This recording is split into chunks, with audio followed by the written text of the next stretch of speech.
ఇది రెండవ రోజు. శ్రీ గాయత్రీదేవి అమ్మవారి అవతారం రోజు అనమాట. సో ఆవిడకి ఇష్టమైన వంటలు అన్నీ చేసి రెడీగా చేస్తూ ఉంది అమ్మ, ఇంకా నేను, అక్క అందరం కూడా. ఈరోజు ఇంకా స్పెషల్ ఏంటి అంటే ముత్తైదువులందరినీ పిలిచి వాళ్ళకు వాయినం ఇవ్వడం, ఇంకా భోజనాలు పెట్టడం ఇదంతా ఉంది. సో అందుకని ఇన్ని రకాల ఐటమ్స్ చేయడము, అన్ని స్వీట్స్ అవన్నీ చేస్తూ ఉన్నాము. ఇదే టైంలో ఇంకా పిల్లలందరూ సాధ్య ఫ్రెండ్స్ అనమాట వీళ్ళంతా కూడా. సో వీళ్ళందరూ కూడా ఆడుకుంటున్నారు. వీళ్ళందరికీ కూడా సాధ్య అంటే చాలా ఇష్టం, సాధ్యకు కూడా వీళ్ళంటే చాలా ఇష్టం. అలాగే ఇప్పుడు మెయిన్గా పిల్లల్ని దగ్గర కూర్చోబెట్టుకొని మనము పనులు ఇవన్నీ ఎందుకు చేస్తుంటామంటే ఆల్మోస్ట్ ఈ జనరేషన్లో చాలామందికి ఇవేమీ తెలియని సిచ్యుయేషన్స్ అనమాట. అట్లాంటి పరిస్థితి నెక్స్ట్ జనరేషన్కి రాకూడదు అనేది నా ఫీలింగ్. అందుకని దగ్గరుండి వాళ్ళు అడిగే క్వశ్చన్స్కి ఆన్సర్ చేయడము, ఇవన్నీ ఎందుకు, ఏం చేస్తున్నారు, ఏంటి అనేది.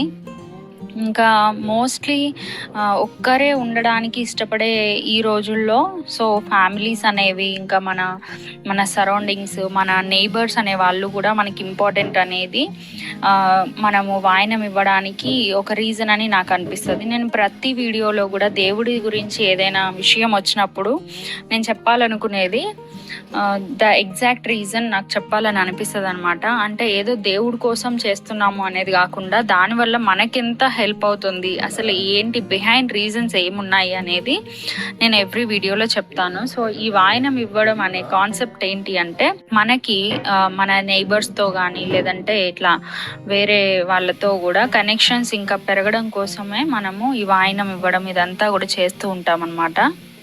సో అలా మన పిల్లలకి కూడా ఈ మనతో పాటు అంటే మనం పుట్టి పెరిగిన వాళ్ళ గురించి, మనతో పాటు పెరిగిన వాళ్ళ గురించి వాళ్ళకి తెలియదు కాబట్టి మన కిడ్స్కి కూడా వాళ్ళ ఇంపార్టెన్స్ అనేది తెలియాలి. అండ్ అలాగే ఈ ప్రాసెస్లన్నీ కూడా మన హ్యూమన్ వాల్యూస్ కోసమే అనేది చెప్పాలనేది ఈ కాన్సెప్ట్ అనమాట. అండ్ అలాగే పూజలు అంటే ఎవరైనా రావడానికి ఇష్టపడతారు, నార్మల్గా పిలిస్తే ఎవరికైనా అంత ఇంట్రెస్ట్ ఉండదు కదా. సో అందుకని ఇట్లాంటి వాయినాలు ఇవన్నీ కూడా పెట్టినట్టయితే నాకు అనిపించింది. సో ఆ తర్వాత ఇంకా వాళ్ళ కోసం ప్రిపరేషన్స్ చేస్తూ ఉన్నాము, వంటలు, ఇంకా వాళ్ళ కోసం వాయనము, చిన్న చిన్న ఐటమ్స్ ఇలాంటివన్నీ కూడా. అంటే ఎవరికి నచ్చింది వాళ్ళు చేస్తూ ఉంటారు, ఎవరికి నచ్చిన స్టైల్లో. ఇలాగే చెయ్యాలి అనే రూల్స్ అయితే ఏమీ ఉండవు.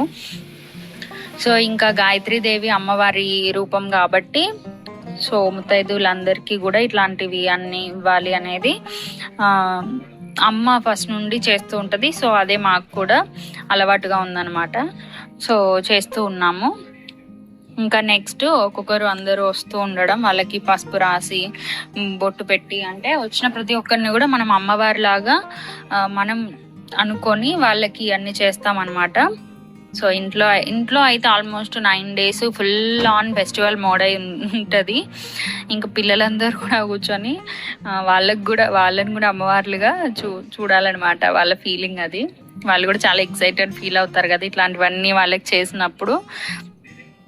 ఇంకా వచ్చిన వాళ్ళందరికీ కూడా ఇట్లా అన్నీ చేసి పెడుతున్నాము. సాధ్య ఇంకా రెడీగా వచ్చి నాకు కూడా కావాలి పసుపు అని అడుగుతుంది. ఇదంతా కూడా ఒక సైంటిఫికల్గానే అనిపిస్తూ ఉంటుంది అనమాట. ఏది చేసినా సరే దేవుడి కోసం ఒక హారతి ఇచ్చినా లేదంటే ఒక అగరబత్తి వెలిగించిన ప్రతి దాంట్లో కూడా మన హెల్త్కి సంబంధించిన విషయాలే ఉంటాయి. సో అందుకని ఇది చేసుకోవడం వల్ల మంచే అని అనిపిస్తూ ఉంటుంది అనమాట.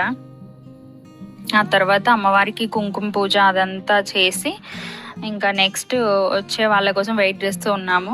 ఇంకా ఒక్కొక్కరిగా అందరూ వస్తూ ఉన్నారనమాట. సాధ్య అందరితో త్వరగా కలిసిపోతూ ఉంటుంది.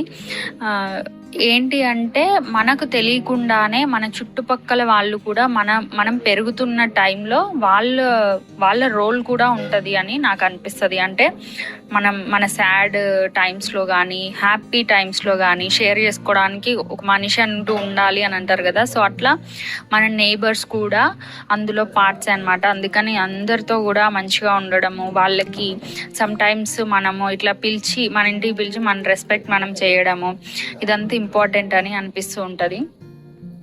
సో మనుషులు లేని ప్లేస్లో కాదు కదా మనం ఉండేది. So humans are most important than anything అని అనిపిస్తుంది, హ్యూమన్ వాల్యూస్ అనేవి. సో అందుకని మనం పూజల్లో ఇట్లా అందరినీ పిలిచి ఇట్లా రెస్పెక్ట్ చేస్తూ ఉంటాం అన్నమాట. కొంచెం వీడియో క్లారిటీ అనేది కొంచెం అటు ఇటుగా ఉంది, ఎందుకంటే చిన్నపిల్లలు తీశారు ఈ వీడియోని.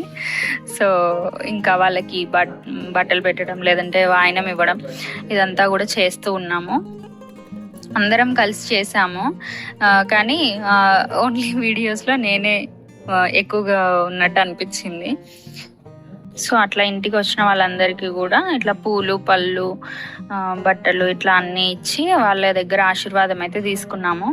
సో చిన్నప్పటి నుండి నన్ను చూస్తూ ఉన్న వాళ్ళు వీళ్ళంతా. సో మళ్ళీ ఇన్ని రోజుల తర్వాత చూసినందుకు వాళ్ళు హ్యాపీగా ఫీల్ అయ్యారు, వాళ్ళని కలిసినందుకు నాకు కూడా చాలా హ్యాపీ అనిపించింది.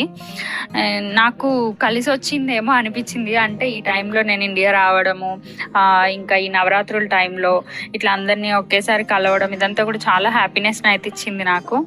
అలాగే వీళ్ళందరికీ కూడా భోజనాలు పెట్టడము, వాళ్ళు హ్యాపీగా రిసీవ్ చేసుకోవడం అంతా జరిగింది. So thank you so much for watching this video.